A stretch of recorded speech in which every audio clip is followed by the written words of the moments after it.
오늘 말씀 누가복음 3장 말씀을 보겠습니다. 누가복음 3장 7절부터 14절까지의 말씀을 다 같이 한 소리로 합독을 합니다. 누가복음 3장 7절부터 14절까지의 말씀입니다. 요한이 세례받으러 나오는 무리에게 이르되 독사의 자식들아 누가 너희에게 일러 장차 올 진노를 피하라 하더냐. 그러므로 회개에 합당한 열매를 맺고 속으로 아브라함이 우리 조상이라 말하지 말라. 내가 너희에게 이르노니 하나님이 능히 이 돌들로도 아브라함의 자식이 되게 하시리라. 이미 도끼가 나무 뿌리에 놓였으니 좋은 열매 맺지 아니하는 나무마다 찍혀 불에 던져지리라. 무리가 물어 이르되 그러면 우리가 무엇을 하리이까?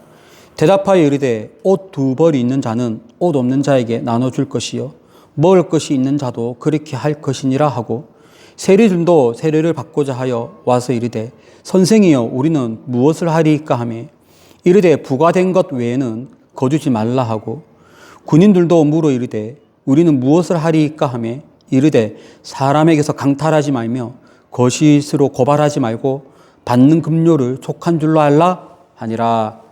아멘. 오늘 본문에서의 주요 키워드는 회개입니다.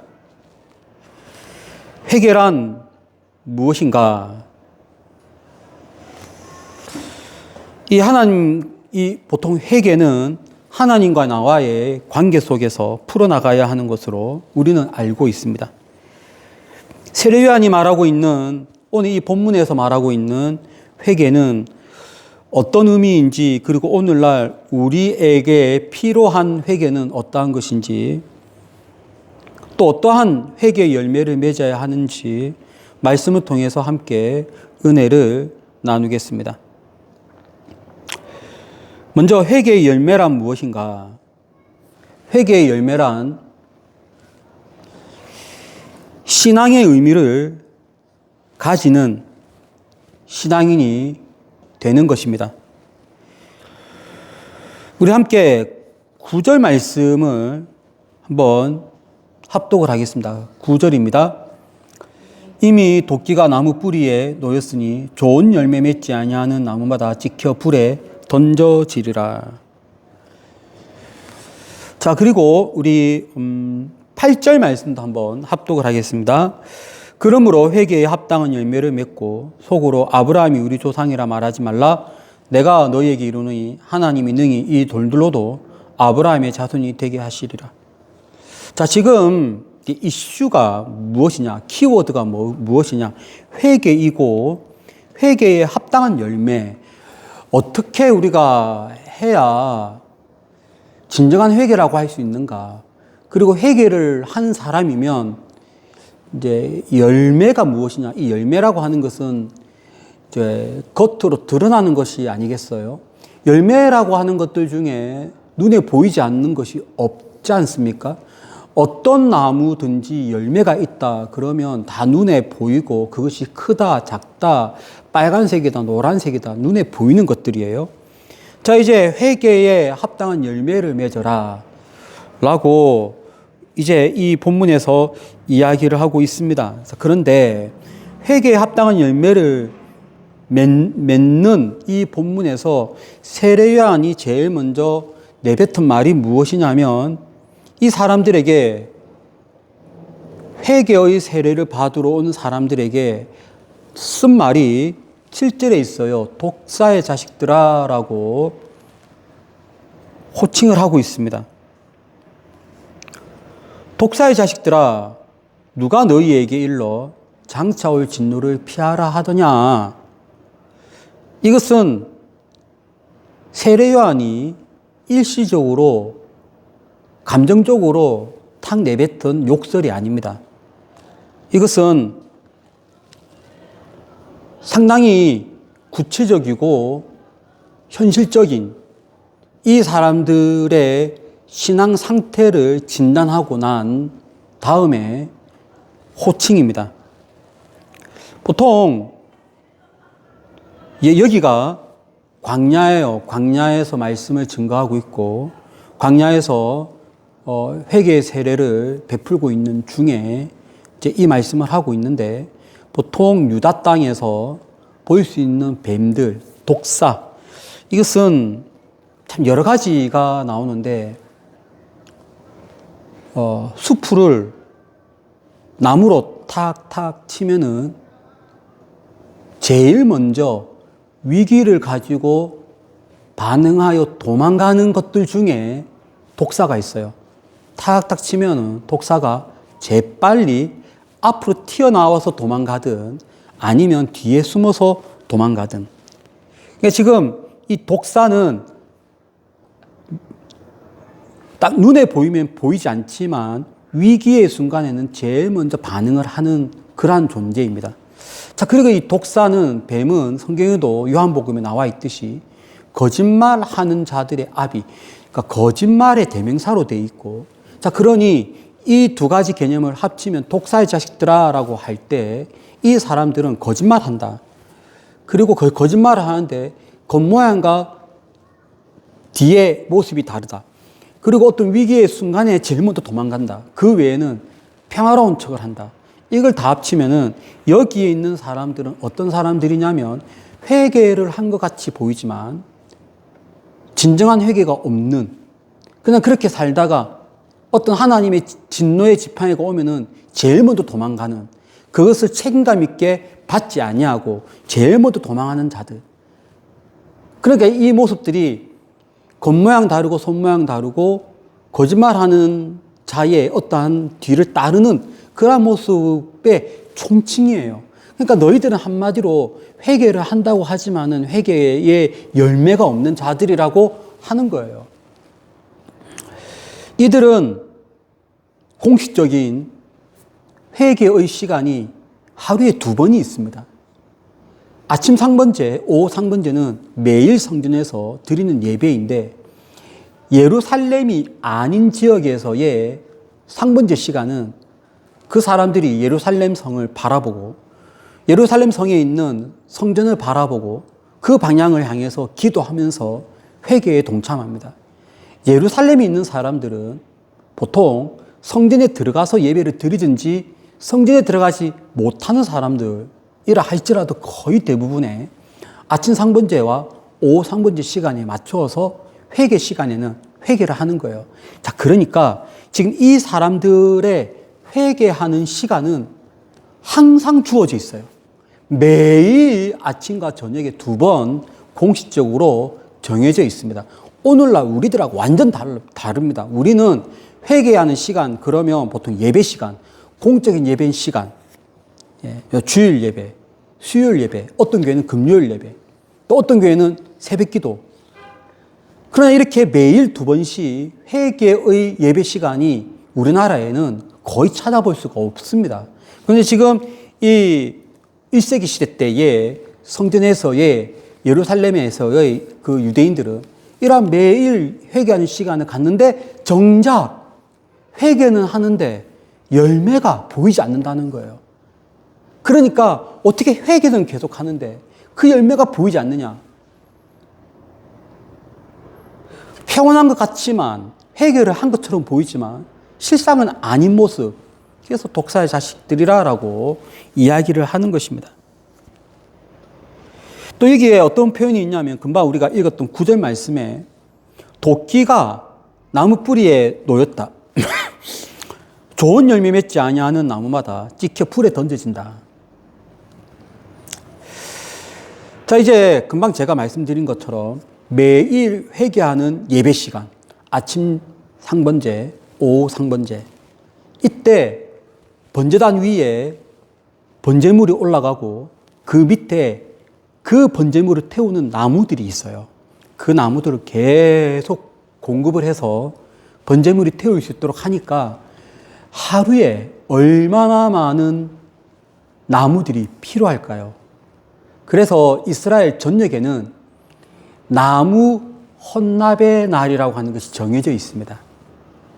마치 우리나라에도 뭐 식목일 정해져 있어서 나무를 심는 그런 날이 있는 것처럼 그 유대인들은 좀 특별한 날들이 좀 몇 개가 있는데 그 중에 하나가 나무 헌납의 날, 이제 이 나무 혼납의 날은 뭐냐 하면 우리 각 가정에서 볼 때 좀 깨끗하고 더럽지 아니하고 정결하다고 판단되는 나무들을 다 성전으로 올려보냅니다. 그렇게 해서 나무를 혼납을 해요. 이 나무들은 다 어떤 용도로 사용되냐. 아침 상번제, 오후 상번제, 안식일 예배, 모든 절기 때 절기들의 그런 제물들을 태울 때 그 나무들이 다 사용됩니다. 근데 이때 나무를 드릴 때 조건이 있는데 깨끗해야 된다. 정결해야 된다.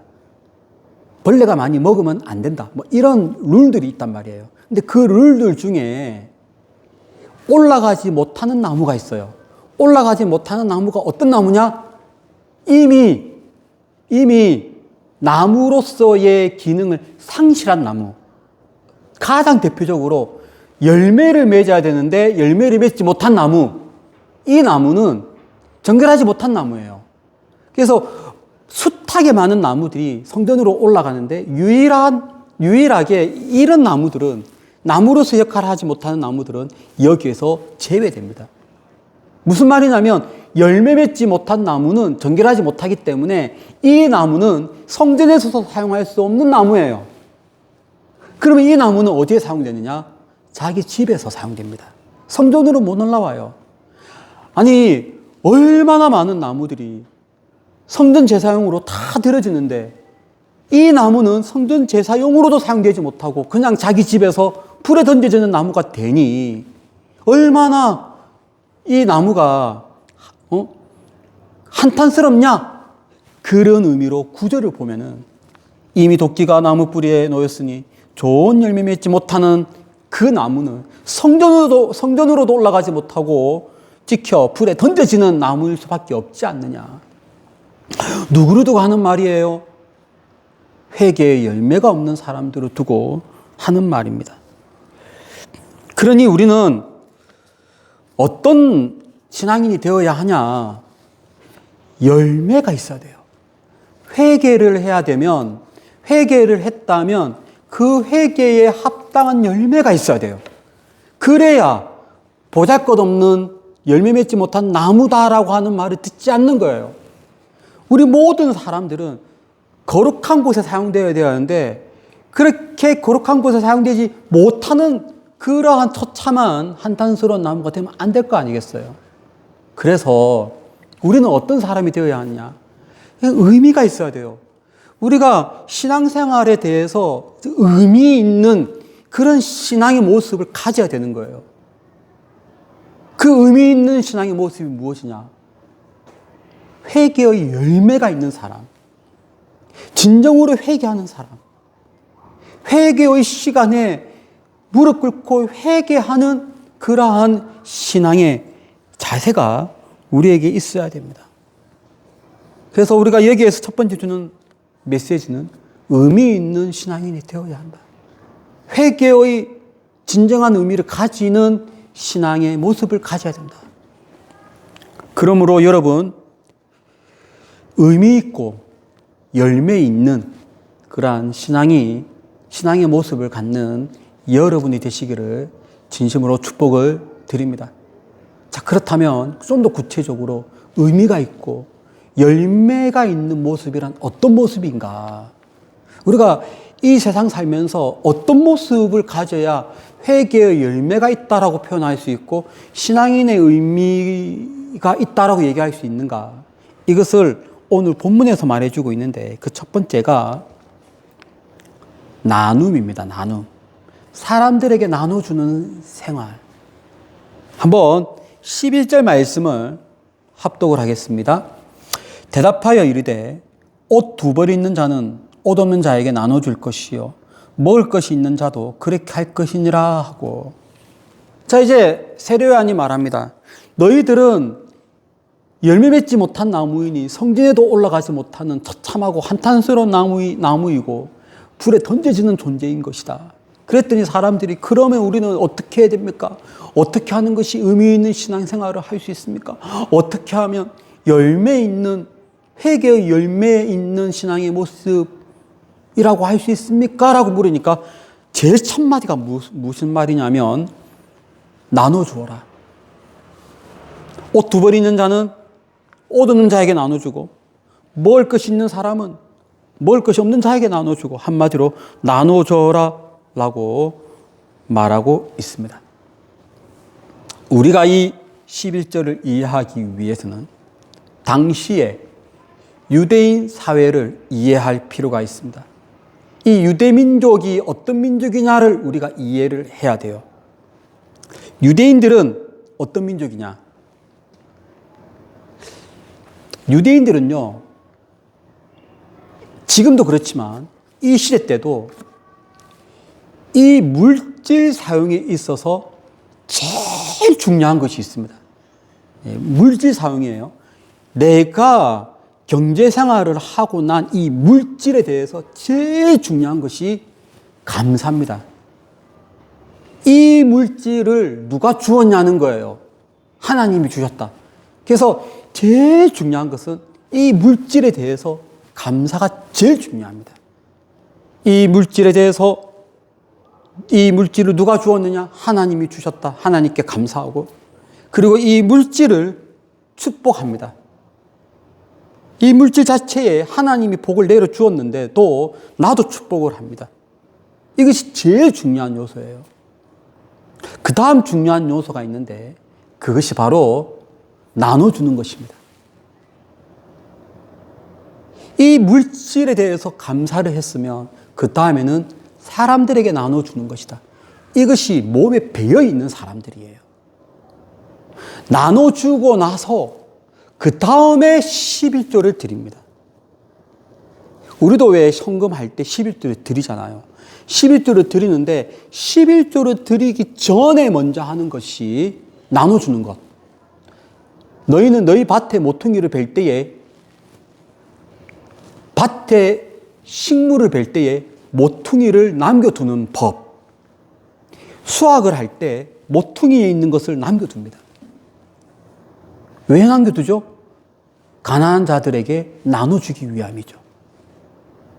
그리고 그것을 가지고 올 때 떨어뜨렸다. 주우러 가지 마라. 왜? 가난한 자들이 주워갈 수 있도록 남겨두라. 그래서 다 가지고 왔어요. 가지고 왔는데 저기에 보니까 내가 까먹고 안 가지고 온 단이 있단 말이에요. 그것을 까먹었다고 해서 주우러 가지 마라. 왜? 너가 까먹은 그것은 가난한 자의 것이다. 그리고 나서 나의 수확물을 거둬들이고 난 여기에서 11조를 떼는 거예요. 그러니까 11조 전에 먼저 하는 것이 가난한 자들에게 나눠주는 것.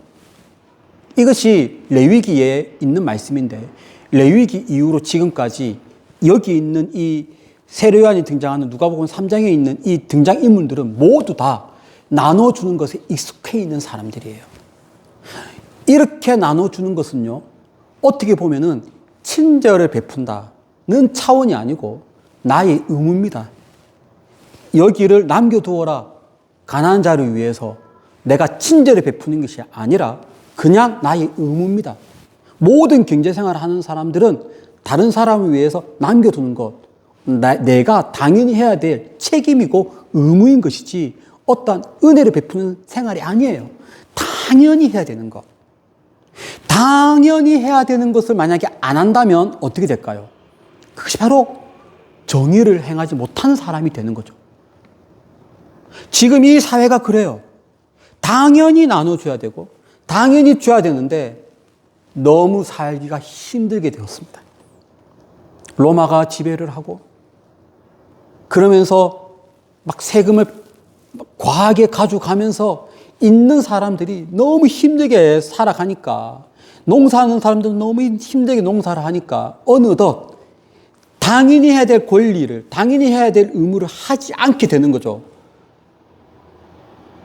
하나님께 회개를 했으면 적어도 막 넉넉하게 막 포주고는 하지 못한다 할지라도 당연히 가난한 자를 위해서 남겨둬야 할 것은 당연한 것인데 상번제 예배를 드리고 아침 상번제, 오후 상번제 회개하는 제스처는 취하고 정작 해야 되는 권리를 의무를 행하지 아니하면 회개의 열매가 없는 것이죠. 지금 이 말씀이 지적하고 있는 것은 바로 그 점입니다. 너희들은 얼만큼 많이 너가 해야 되는 의무를 행하고 있는가? 삶이 어렵다라고 해서 이 의무를 다 하지 않고 있지 않는 것은 아닌가? 그래서 하는 말이 나눠주어라. 옷 2벌 있는 사람은 옷 없는 자에게 나눠주어라. 먹을 것이 있는 자는 또 원래대로 이러한 공의를 베풀어라 라고 하는 것입니다. 여러분, 이것이 오늘 우리의 삶에 그대로 적용이 되어야 합니다. 우리나라는 막 나눠주는 이런 것들이 사실은 원래 있었어요. 우리나라가 참 아름다운 민족입니다. 원래 우리나라가 손님들에게 그리고 주변 사람들에게 나눠주는 것이 넉넉했습니다. 그래서 이것이 오늘날에도 남아있는데 식당 가서 식사를 해보세요. 반찬 더 먹겠다고 해서 반찬 달라고 하면 돈 더 내라 말하지 않습니다. 그냥 다 퍼주지 않습니까? 우리 옛날 조선시대 때 보면 사랑방이 있었어요. 지나가는 객이 하룻밤 묵고 가겠다 그러면 그 사랑방에서 다 묵게 했던 참 이 다른 사람들에게 나눠주는 그런 민족성이 있는 그런 우리나라 사람들입니다. 이제 그것을 기본적인 것을 다시 한 번 더 회복하는 그런 것이 바로 열매 있는 신앙생활입니다.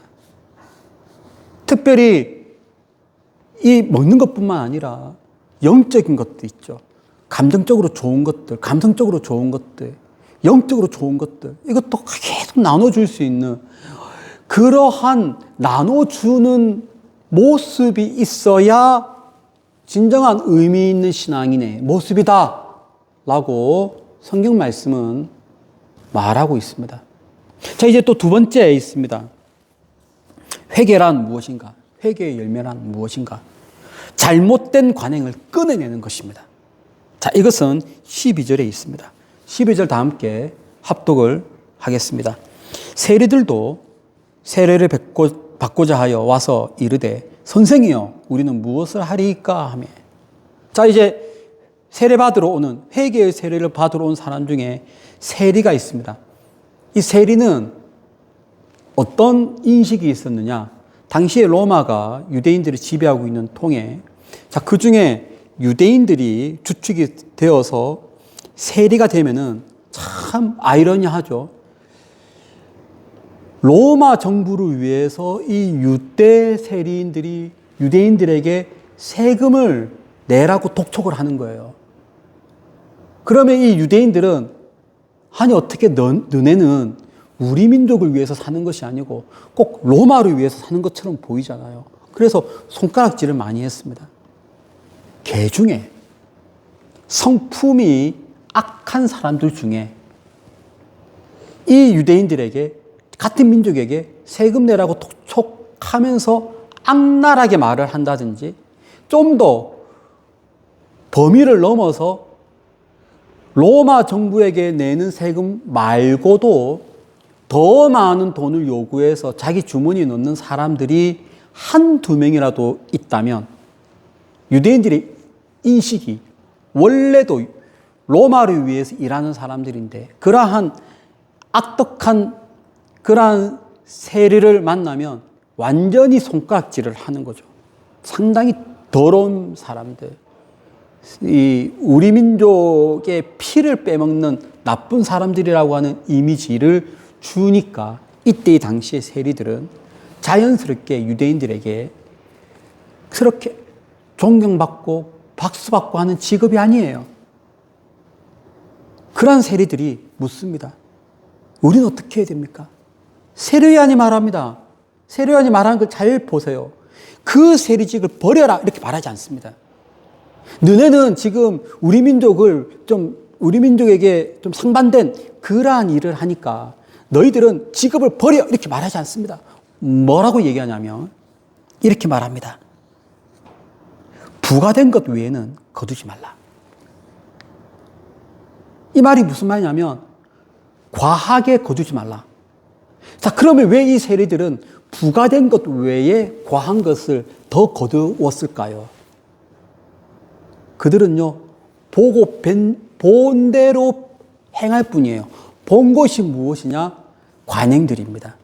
내 앞선 세리가 로마의 세력의 힘을 믿고 50만 원 거둬들여야 되는데 100만 원을 거두는 모습을 보았어요. 2배를 거두네? 나도 그렇게 해야지.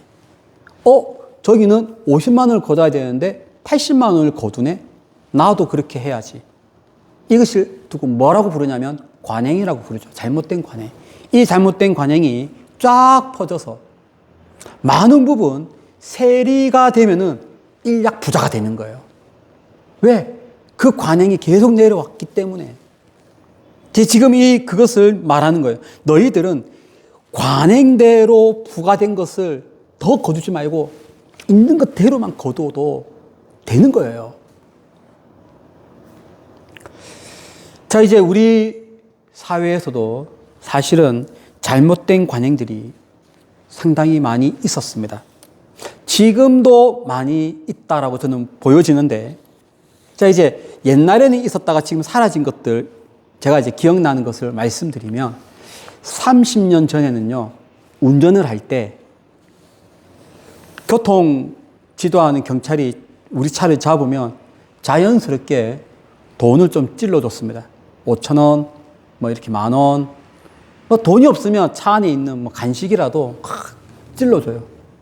그러면 부과를 하지 않습니다. 그래서 상당히 많이 있었어요. 그냥 돈 찔러주는 거.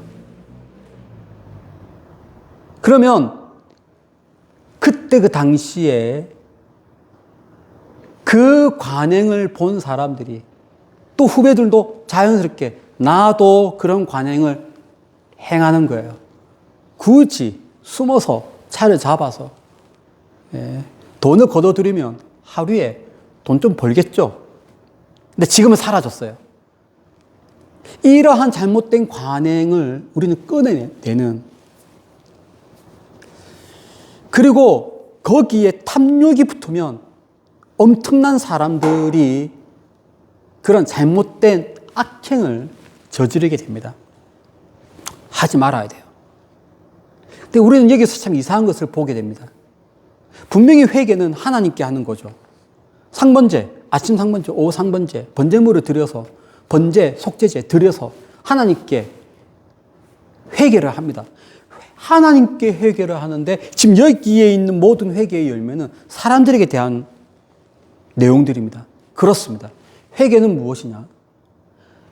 기도는 하나님께 하고 그 열매는 자연스럽게 사람들에게 나타나는 거예요.